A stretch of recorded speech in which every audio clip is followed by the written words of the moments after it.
Hey there, everybody. This is Lynn Bright, also known as JLB in the house. Welcome to HopeNet Studio 2501 podcast, conversations about mental health and wellness. We're so glad once again that you have agreed, that you have chosen, that you have kind of happened upon us to hang out with us today. So once again, I'm Lynn Bright, JLB in the house. I'll be your host. And on today's episode, we're so glad to have Katherine Lewis, one of HopeNet's gifts in the house. She is a licensed clinical marriage and family therapist, and we're so glad that she said yes again, even though she's a pro, because we already had her in already. And you had lots of fun. You and and you and your boyfriend. Yeah, your husband Wes. In. Hey Wes, we just saying hi. But we're excited about today because we're offering Fuel versus Fumes, 8 dimensions of wellness. And our sponsors today, of course, is our presenting sponsor, Hoydale. And we're so glad that they are coming alongside of us. And then also for the episode, we have a generous private sponsor, a donor that we just love. And so we want to just shout out to them. So Ms. Katherine. Good morning. Good Hello. morning. Welcome. Thanks for being here. And just for doing this, I keep telling her, you get to ask me questions today too. She doesn't probably remember this, but she'll say sometimes, Jolene, I wish that we could get you in the studio sometime. Who's going to interview you? Yeah, and ask you some questions. But today, more so than just interviewing Katherine, is more so we really want to have a conversation about something that we've done together and that we believe will be really, really helpful to you. It's interesting that we have titled this Fuel versus Fumes because Hoydale is really funny that they do petroleum services. I mean, it's all about fuel. And their whole company around that, gas pumps, gas stations. So that's really great. I remember sitting down with Steve Dixon, the president CEO of Hoydale, and asking him, like, what's your passion right about now for Studio 2501? What would you love to hear? And we made some options. And he said, I want the 8 dimensions of wellness. He said, because I really care a lot about my staff.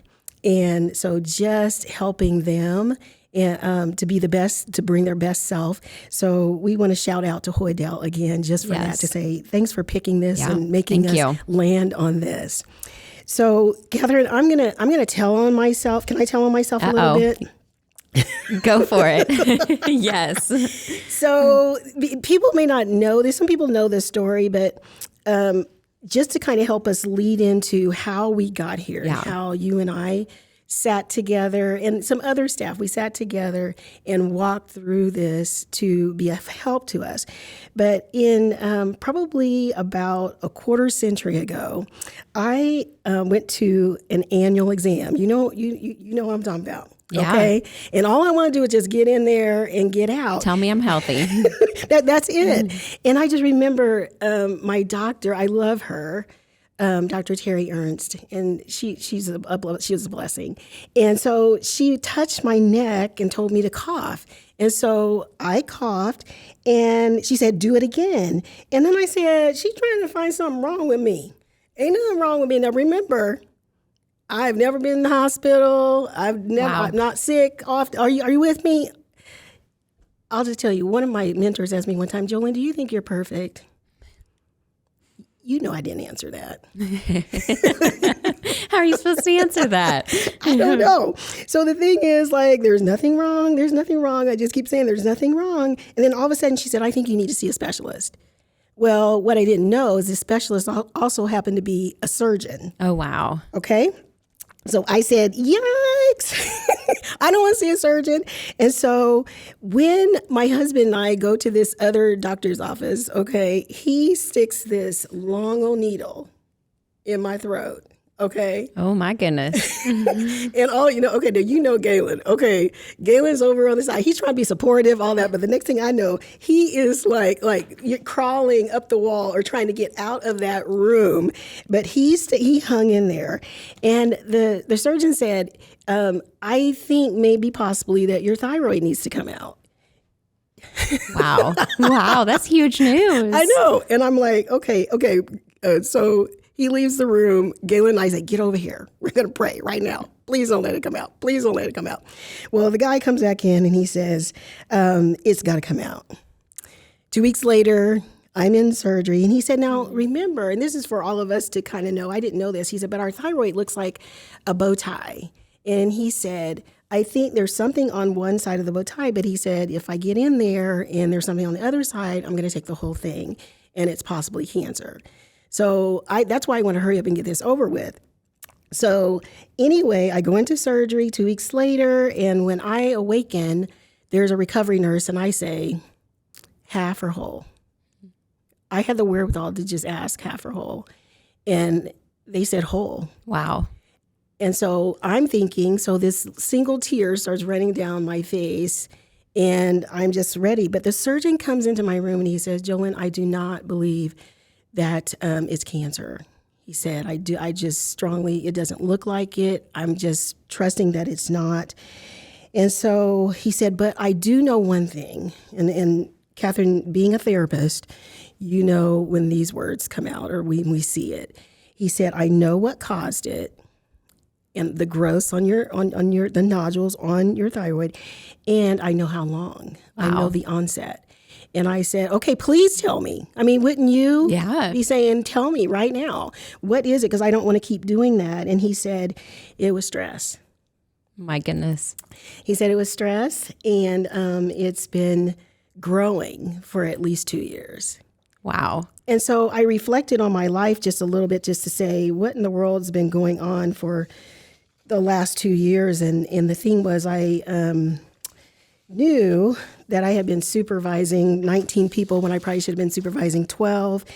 And I was burnt like toast. Wow. Yeah. But guess what? And your body was telling you.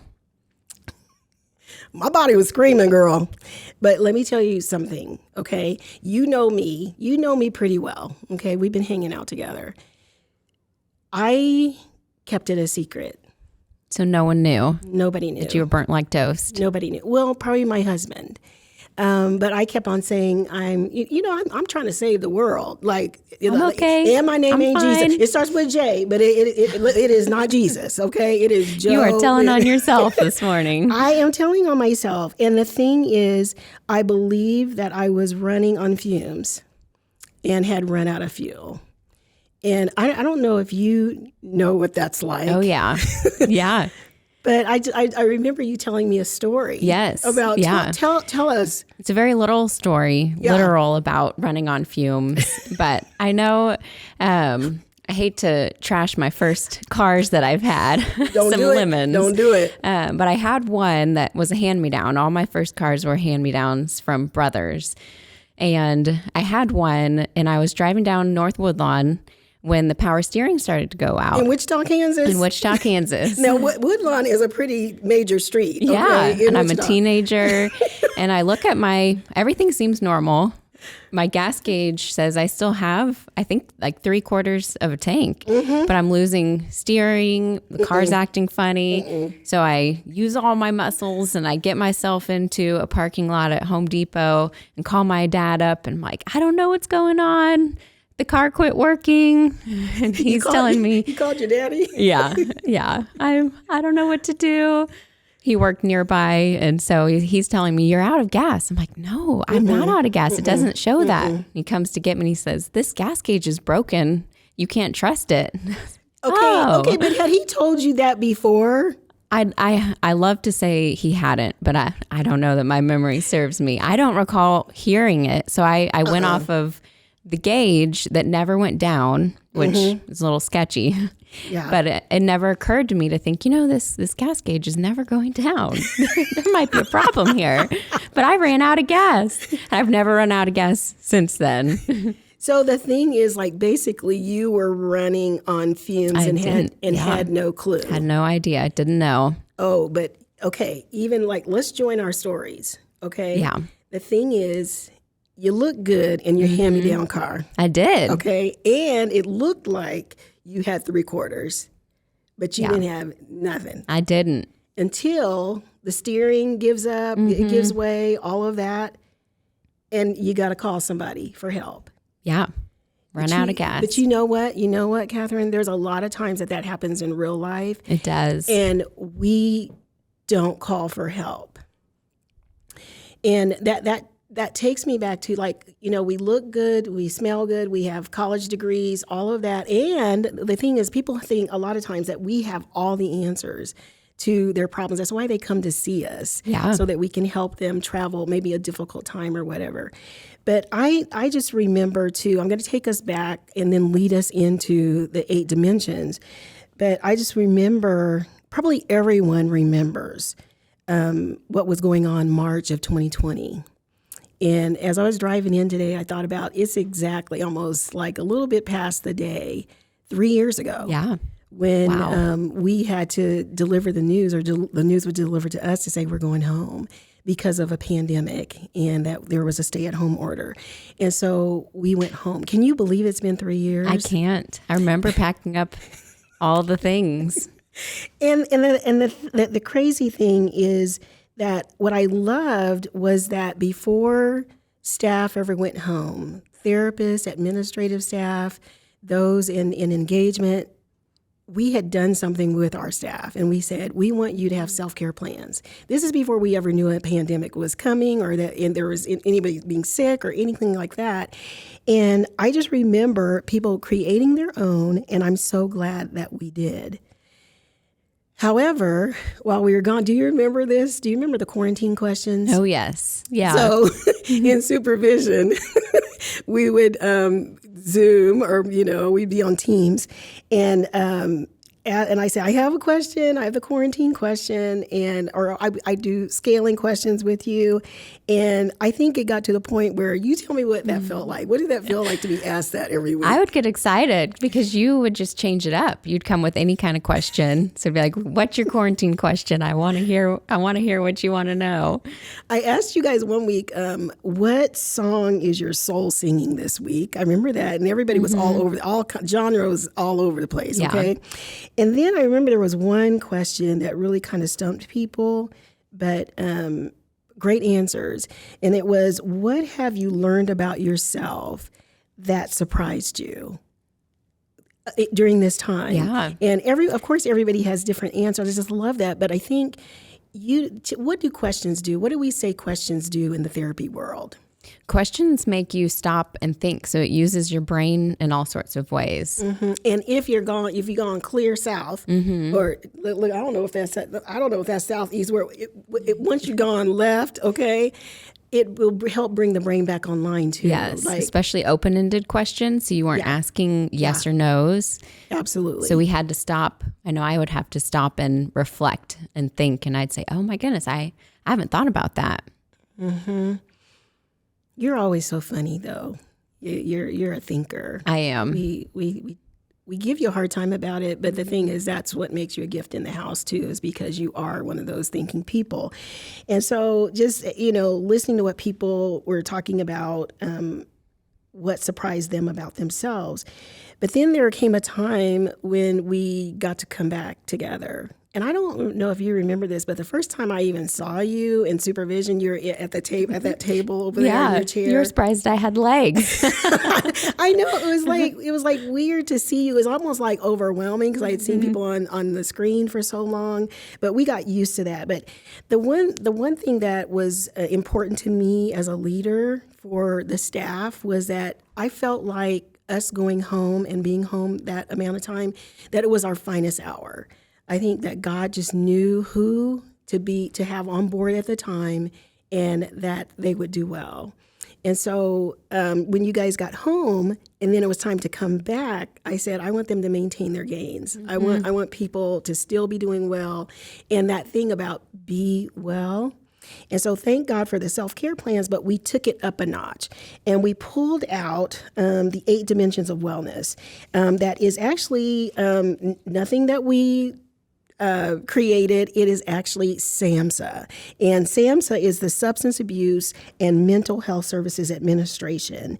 And so it's been around for a long time, and I've seen it before, but it just has grabbed a hold of my very spirit because I believe that it provides fuel for that things that we were talking about, like literally a car or versus our bodies, ourselves, as there's fuel that we need.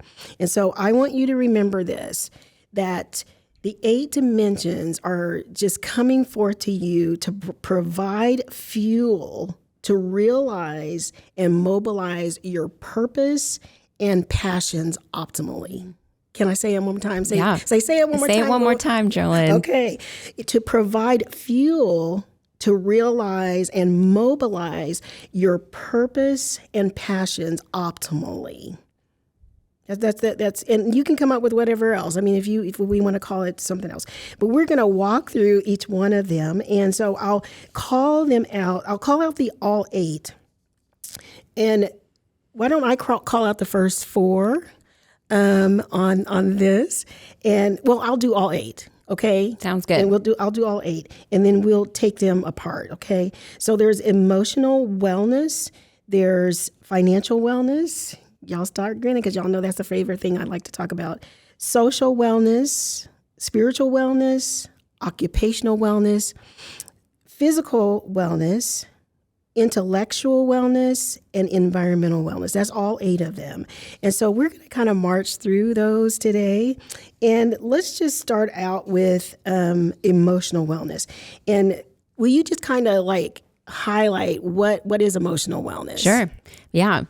SAMHSA defines it as the ability to cope effectively with life and build satisfying relationships with others. So those 2 things go hand in hand.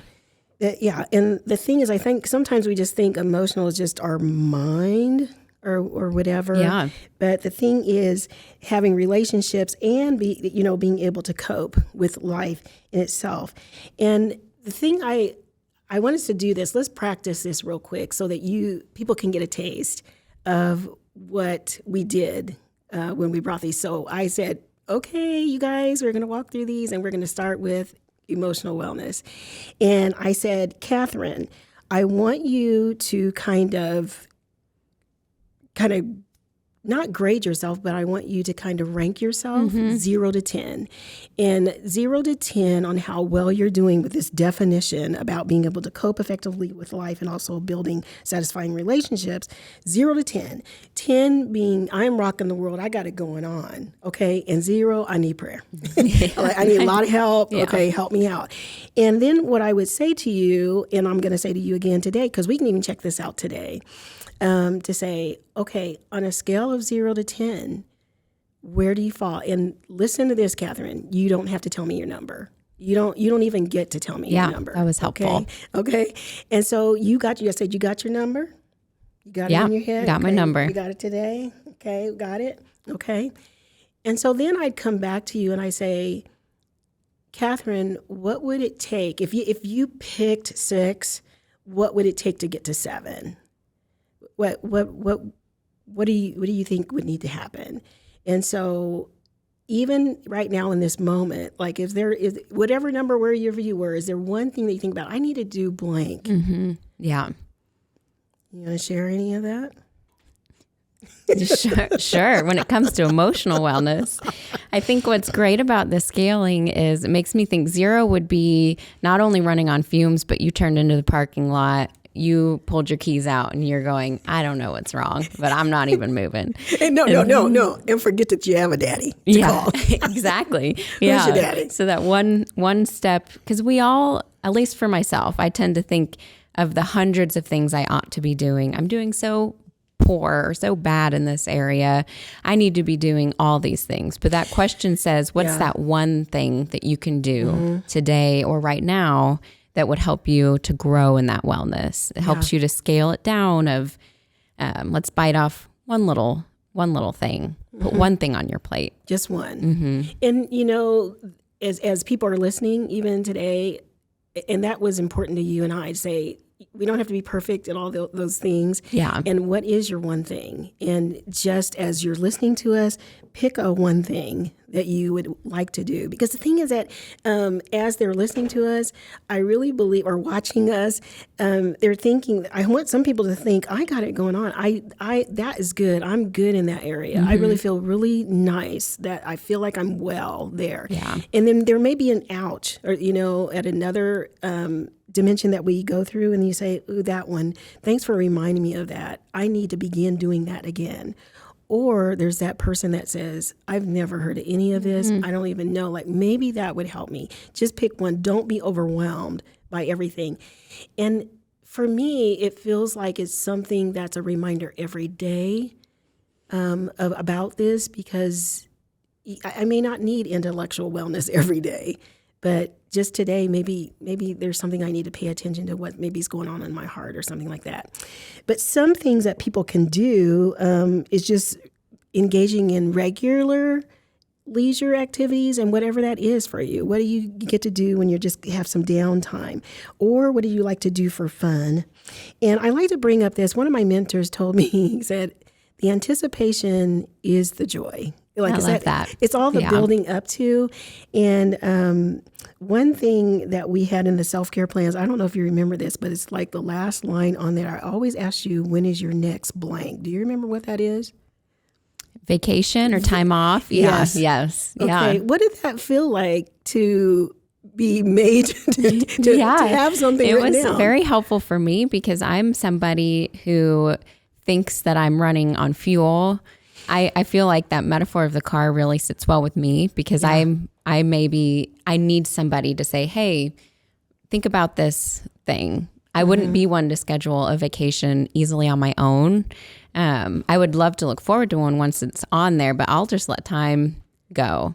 And so when you ask that maybe 4 or so weeks in a row, I'd be like, oh, okay, I guess I need to be planful about when I'm going to get away or take time off or have something to look forward to, anticipate. Yeah. And that the crazy thing is that people could be hearing vacation and that they have to go away somewhere. There's something that I can't afford to go away for 10 days or whatever. Yeah. But the thing is, if you're going to get a day off, or you're going to get a couple of days off, you can stay home. You can just do things around I feel like this is something you're really good at, going around the city to parks. Is that part of your emotional wellness? Is that where that lands? Yeah, it's just to sometimes to re-engage with myself. Okay. And also connect, like that satisfying relationships, even with family. It's my husband is like, he has me and I have him. And like sometimes there's a reconnection, and we love to take rides. We love to go to parks. We love to go to the lake, and we claim them as our own spots. And don't let somebody be in our spot when we get there. Yeah. Okay, that's all I got to say about that. But anticipation, just anticipate, have something to look forward to. And the thing is, it doesn't have to be something big. What am I looking forward to this week? What am I looking forward to this month? What am I looking forward to this summer or this winter or this year? What am I looking forward to? Another thing, and you're really good at this, is the thing about the 5 senses. Yeah.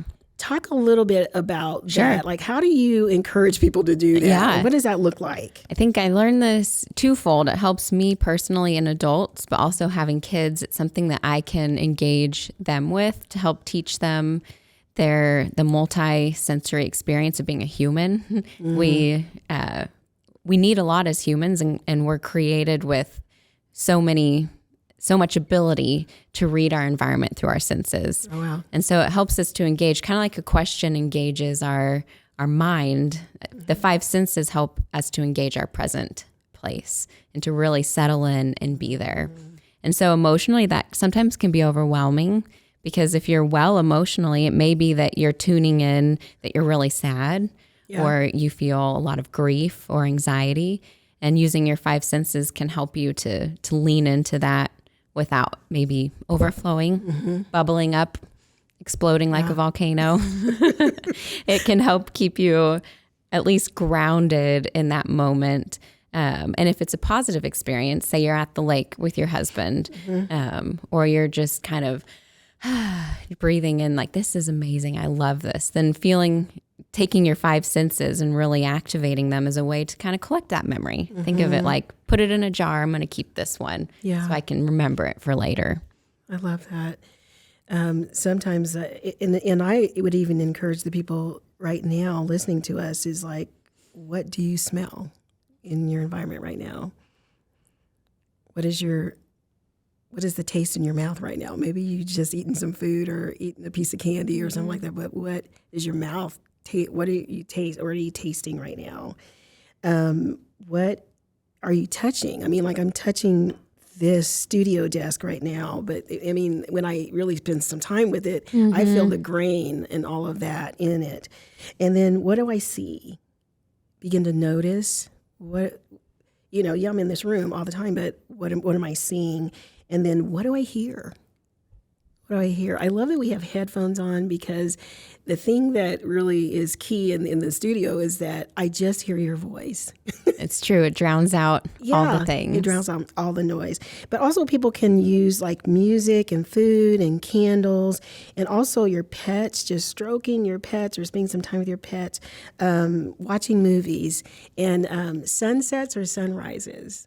I just remember last week I went to one of my favorite spots. I said, honey, I'm going to go watch the sunrise before I go into work. And there's just something about that to be able to do that. So that's emotional wellness.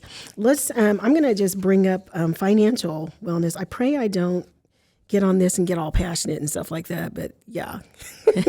I'll rein you back in. Why don't you read it so that people can hear your voice? Sure. That.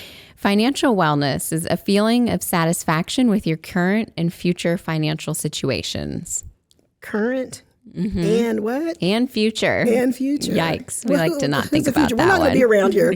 I can spend it all right now. The world's going to end pretty soon, so who cares about that? Can you talk a little bit to, why don't you go ahead and share what are some things people can be doing for financial wellness? Sure.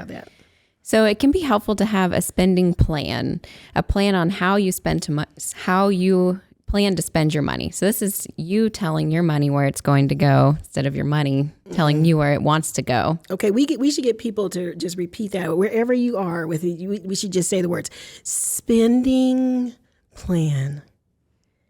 Now y'all know, don't even try to act like you don't like that because y'all hate the B word.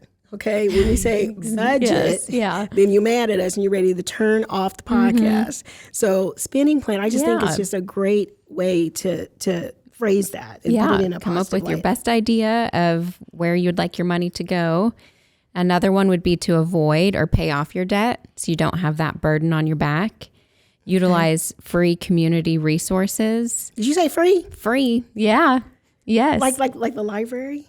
Yes, exactly. You know the books in there are free. Yes. For all our readers out there, you better be going to the library if you have a spending plan. I know. And the thing is, too, like even some free things, I know people get on me about the library because I just hammer that. And do you have a library card? Make sure you have a library card. And, there's other things that you can get from the library besides just books, whether that's movies, audiobooks and even CDs to listen to music, whatever, rather than say I'm going to go buy it. Can I go find something that I really would like to listen to? Yes. Yeah. Another huge one to help with financial wellness is cooking your own meals or packing your own lunch. This is a huge one, especially now with the price of food going up so much and eating out. This can be really helpful. And it probably, just to make this historical, is that so people know where we're sitting in time.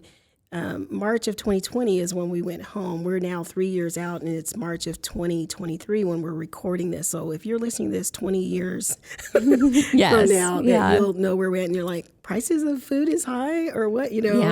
Or they may be saying, you think that was high.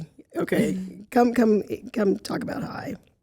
Yes. So using within your plan to think through food is a huge one. And then finally, earning, saving, spending, giving that a lot of thought. Maybe you can sell some things. Maybe you can increase your income if you need to.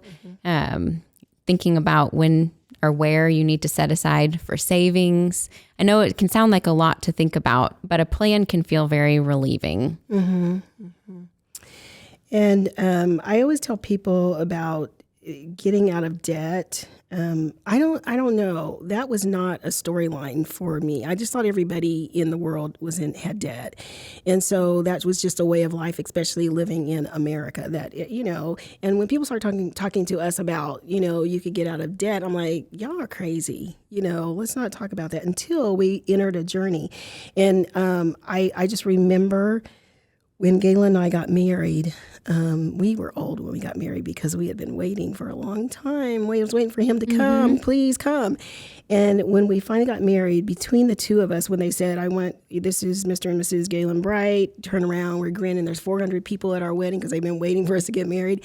And between the two of us, we have 15 credit cards. Wow. But we had excellent credit. We're college graduates, no problems financially at all. But it was a bill-paying nightmare as a new bride. Okay, Oh, yeah. To take it on. And I will say, you guys, I brought most of that debt. So I don't want you to think that crazy guy. What was he doing? Yeah, he was crazy. Yeah, so you're passionate about this. It's interesting to hear your backstory. And the thing is, it is the deceitfulness of debt. And that you can pay things or whatever, but our debt load was just way too heavy. So the thing is, like 4.5 years later, after taking our lunch, being with this new group of people that said, you can be out of debt and you can be free, from craziness. And 4.5 years later, we had paid off $65,000 worth of credit card debt. Wow. That's God. That was just totally God. And I will say, it's interesting. I am at HopeNet serving and enjoying life because of what we did. And we went through Crown Financial Ministries. And so we became seminar instructors. We became small group leaders of just trying to practice what we preach on that. And it changed our lives. And when the decision came are we coming to HopeNet, I just remember Galen and I just holding hands in the kitchen and God just revealing to us, I did not get you debt free in order to be cute. It's not about you being cute. Yeah. And he said it was in order so that you could say yes when I called you. So that's all it's about. Yeah. So that when he made the call, that we would be able to say yes. And so what I'm hearing in that then is that financial wellness prepared you for a time that you didn't know was coming, future piece of it. No, so being well now may prepare you for that time in the future when you're running on fumes. Because sometimes we can't help it. It's not that we can, maybe a death in the family or a crisis. We may not be able to help that we're running on fumes. Right. But it matters how we've prepared ourselves for that time. Yeah, I love that. You could preach. You want to preach right now? Yeah, You're going to take us there. I've had those times where you're running on fumes and you didn't do anything to deserve it. Right. But you needed some of that wellness that you had been storing up. Yep. Thanks for bringing that up. Let's bounce to social wellness because I could stay on that one all day long because I just want people to be financially well because I know what that feels like to feel free. Not to say that you're rich, but that you are able to say yes to whatever purpose may be that's placed on your life or whatever, and your passions, that you can live those out optimally. So it's important then as we move past financial to leave that hope of if that feels very overwhelming for someone listening, that they even sit and imagine, maybe let themselves hope for a moment. Maybe I could be debt-free someday. Maybe I could feel free. Yeah, because that was way too big for us. Yeah. It was like, what? And then you're going on a journey. But this is one thing I do want to say, okay? It was probably one of the closest times in our lives that Galen and I felt because it was almost like it was us against the world. And we were joined, we were in unity around doing this thing that we didn't know what was on the other side. But that thing, sometimes I tell them I miss that. I miss that, that camaraderie, that not to say that we're not doing well, but just that thing. I just remember that process of just doing something together. Not knowing what God had in store for us later on. Woo, tell me to come on back, girl. It's all good things. Okay. Let's dive into social. Okay. Go for it. Social wellness is developing a sense of connection, belonging, and creating and maintaining a healthy support system. Okay. This one's big. Okay. I don't know about you, Katherine, but sitting in the room with people, I think because people don't live real close to family, or just how our world has just evolved. Okay, that people are all over the country, all over the world. Yeah. And so I get asked this a lot, is like, how do I make friends? I mean, how do I build a social network? Is saying, how do I have maintain, like, I don't even know how to get past create. It's hard as an adult to have a healthy support social system. And also, like, I think sometimes people coming in to see us, they're coming because they don't have someone else that may be healthy to talk with about the things that they want to share or some problems that they're going through. So I don't know, what are you seeing? What are you seeing in your room? That's a great question. It makes me think it's hard not to go back to that time during the pandemic because we were so isolated. And so along with that isolation, our country went through a lot of social unrest on top of that for a full variety of reasons. And so as we worked with people through that time or our own personal experiences, socially, it was a lot of pressure, tension, the push and the pull. Either I haven't seen my family or friends, or what I'm seeing is really disheartening, discouraging. And so now I feel like we're unpacking that. So there's this processing of what that was like and how that impacted us, because years worth of being social in different ways has left its imprint on us as humans. And so we're recovering from that. We've built resilience, which is really important. That's good. And so now I feel like we're relearning what's our new normal socially. And how do we get those needs met? How do we recover maybe from broken social relationships? And how can we not be afraid? To take some chances. Just connecting with others intentionally. And for that healthy part is, do I know what my boundaries are? Like, and are they healthy? And are they realistic too? Another thing is communication, good communication skills. I told my husband. I know you're passionate about this one. I don't know. I like, sometimes maybe I over communicate. But I've led for a long time, and a lot of times when people are going through change, it's best to over communicate than to under communicate, just so that you can make sure people are coming along with you. And sometimes I just get so frustrated. Like I said, why can't people communicate like me?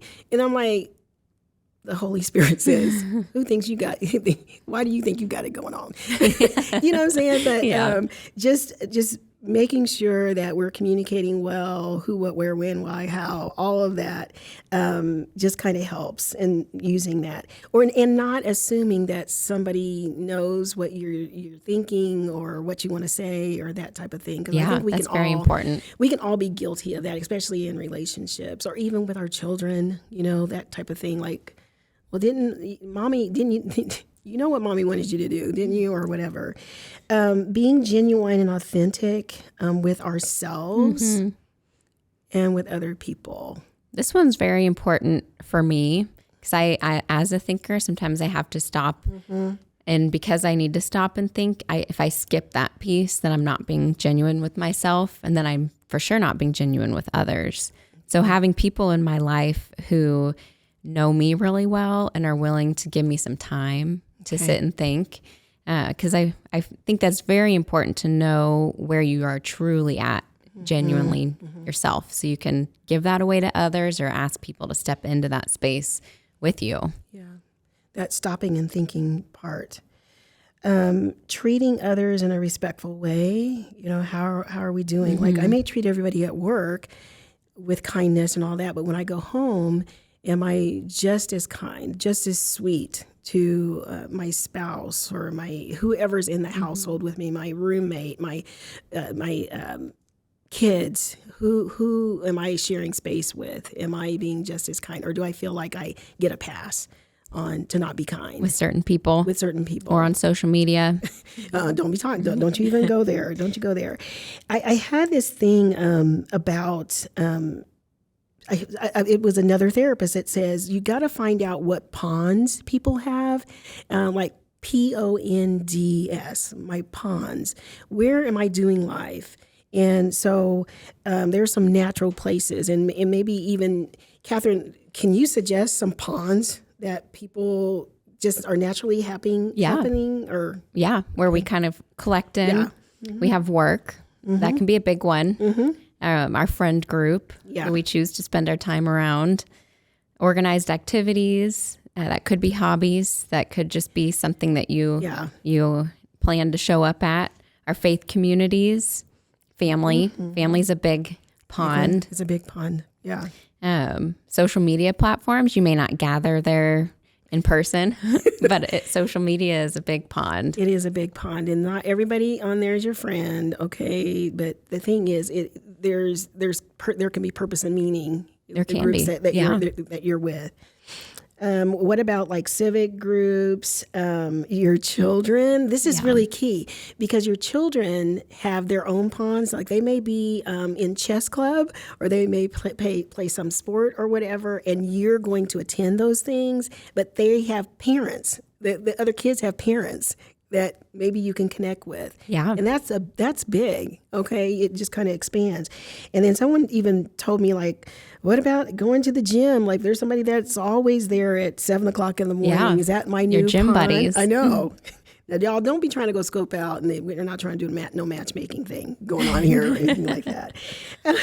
And also, if there's any vendors that you hang out with, or you have a business or something, and you're like, you and Wes know all about that. That if you're going to some different conferences or some different conventions, that you get to meet other people there too. So just keep that in mind, that everybody has a pond. I want you guys to think about, where is my pond? Do your 0 to 10 right now. Like, what can I be doing that, how do I just move it up just a notch, just a little bit? Okay.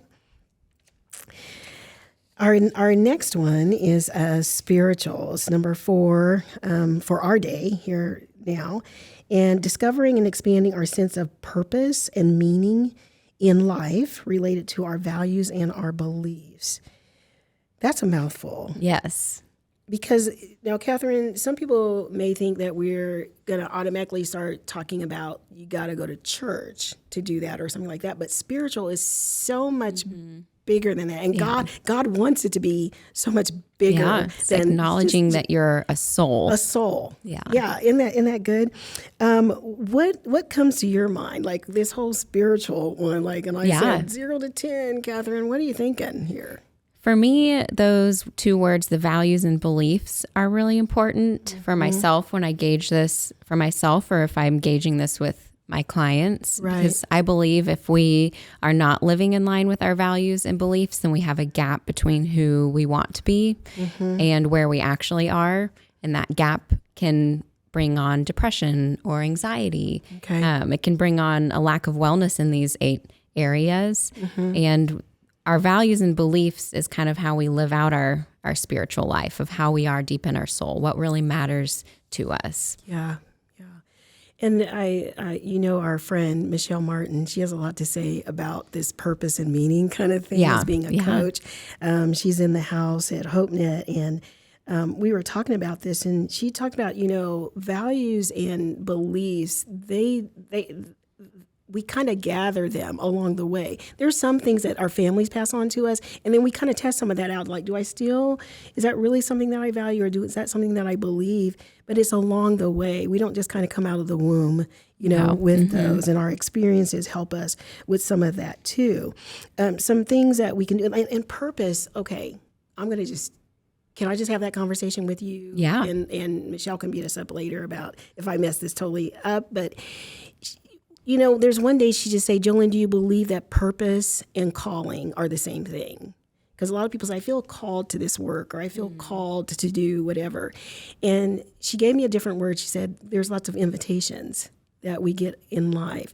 But purpose just kind of like overarching, like it never changes. Yeah. But our calls change. Yeah. Just like, when I was called to Western Kansas to work for the state of Kansas, then I was called I had an invitation to move to Wichita because I wanted a husband that looked like me. Okay. So I was difficult in Western Kansas. I was checking it out. Okay. Wanted to know. So would you say your purpose then really didn't change? My purpose didn't change. But the thing is this, because some people are listening and they're probably saying, Katherine, Jolynn, will you tell me, will you please reveal to me right now, what is my purpose? Yeah. I've been wanting to know.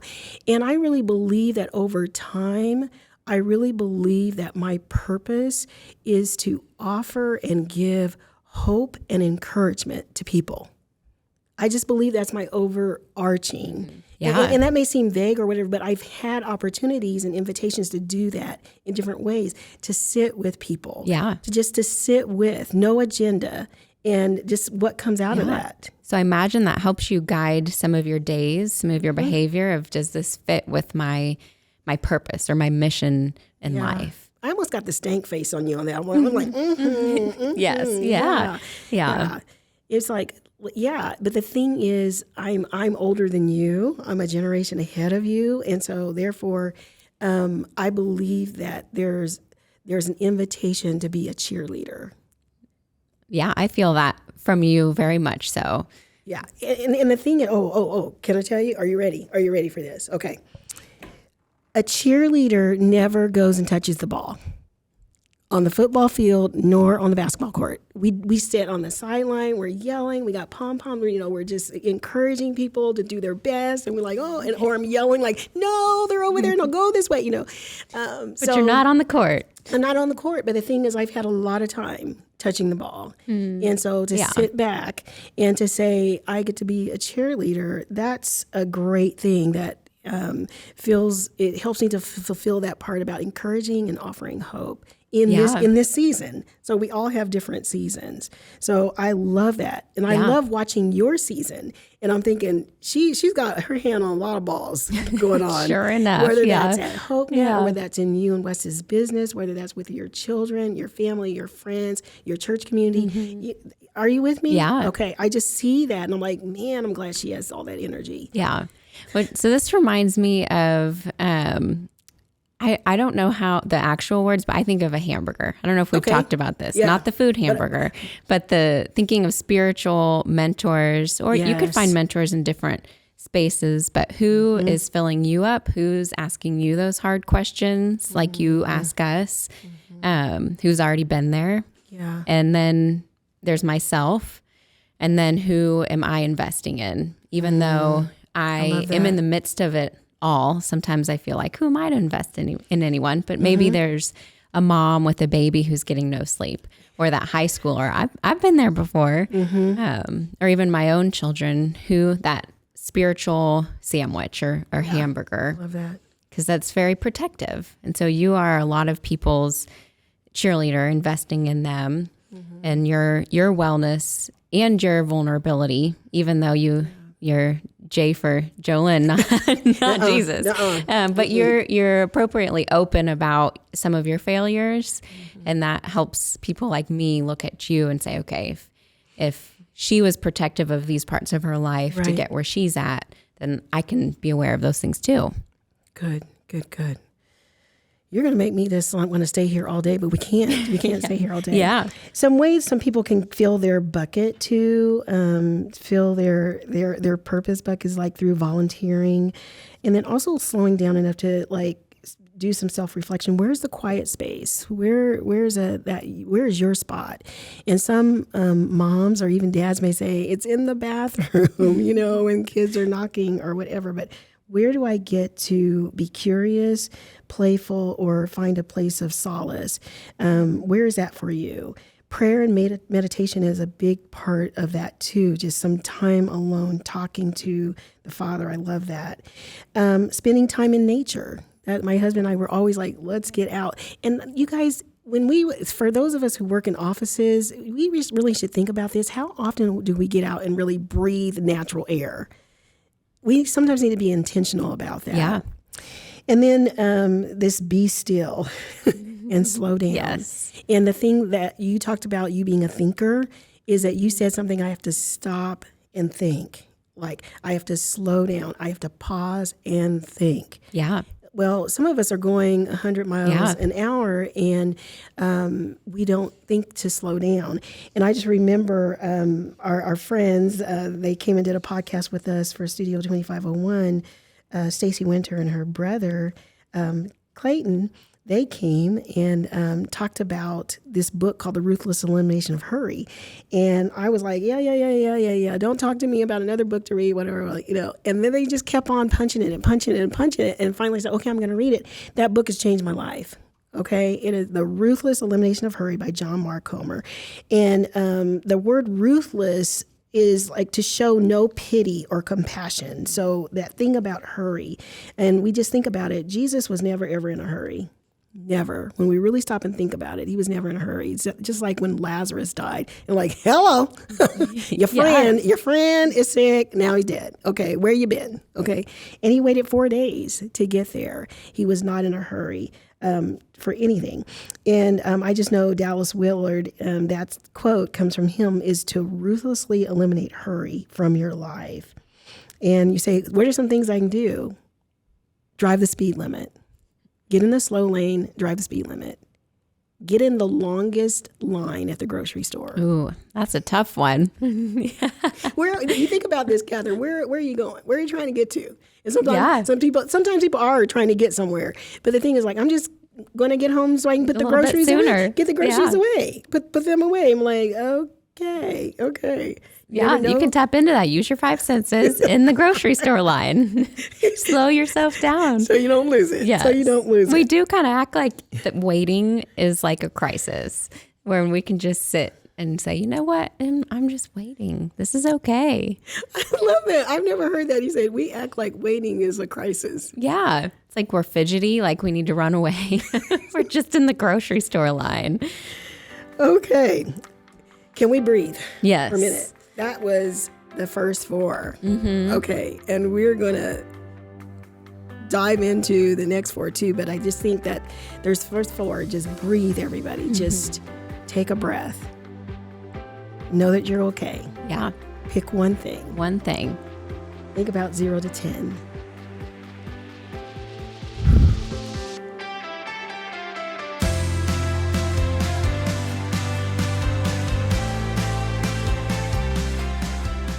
Thanks for listening to Studio 2501, conversations about mental health and wellness. Studio 2501 is hosted by Lynn Bright. Lynn is HopeNet's Director of Community Impact, a published author, and has been a licensed clinical therapist for over 20 years. This podcast is owned and operated by HopeNet in Wichita, Kansas. HopeNet is a faith-based nonprofit providing a wide range of mental health and wellness services, including counseling, life coaching, and trainings. For more information on HopeNet and to learn how you can help expand our mission, visit hopenetwichita.org and follow us on social media at HopeNet Wichita. Thank you.